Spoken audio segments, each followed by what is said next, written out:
Dans le but de protéger et de restaurer l'unité hydrographique de la rivière Terou et tout son écosystème, des infrastructures ont été installées par l'ONG CREDEC Bénin avec le financement de AJO GIZ.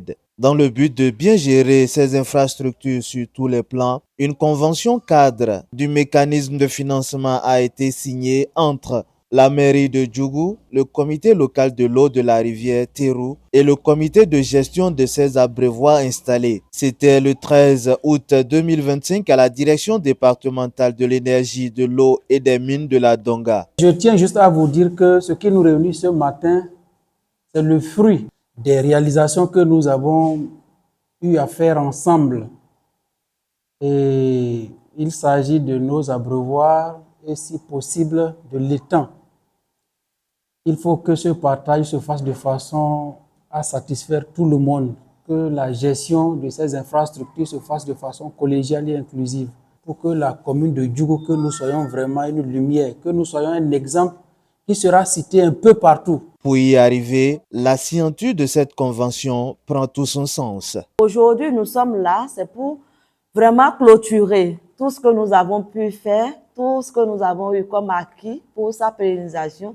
Il est bien quand même d'avoir une convention cadre qui définit clairement comment la répartition des fonds va se faire.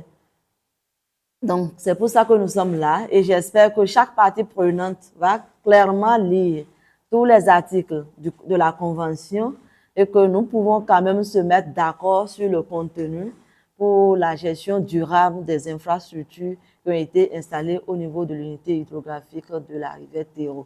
Pour la mairie de Djougou, sauver ces infrastructures passe par la mise dans les bonnes conditions de tous les acteurs qui s'en occupent.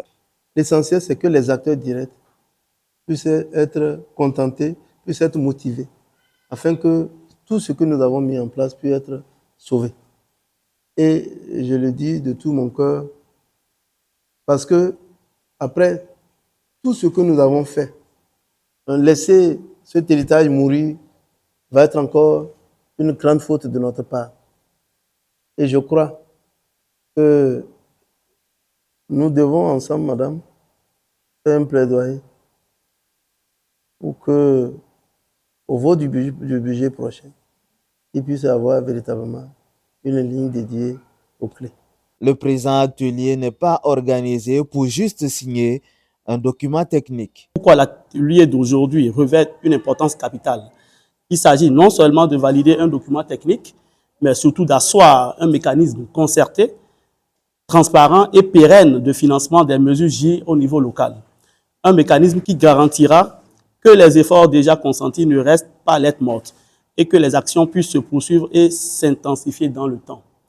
Mesdames et messieurs, cette convention que nous allons examiner et valider ensemble est le fruit d'un travail participatif impliquant les acteurs institutionnels, les collectivités territoriales, les usagers de l'eau et notre partenaire technique et financier qui est AJO.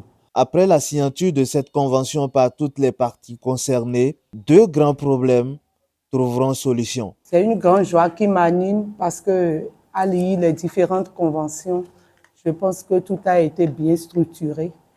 Et là, je vois deux grands problèmes qui sont en train de trouver solution par rapport à ces différentes conventions que j'ai lues. Et le premier problème, c'est le conflit entre éleveurs et agriculteurs.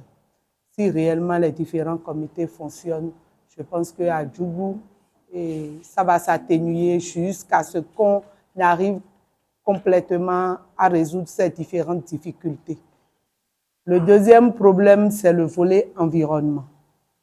Et les conventions ont réellement pris en compte ce volet et ça me fait réellement plaisir en tant que directrice des affaires domaniales et environnementales.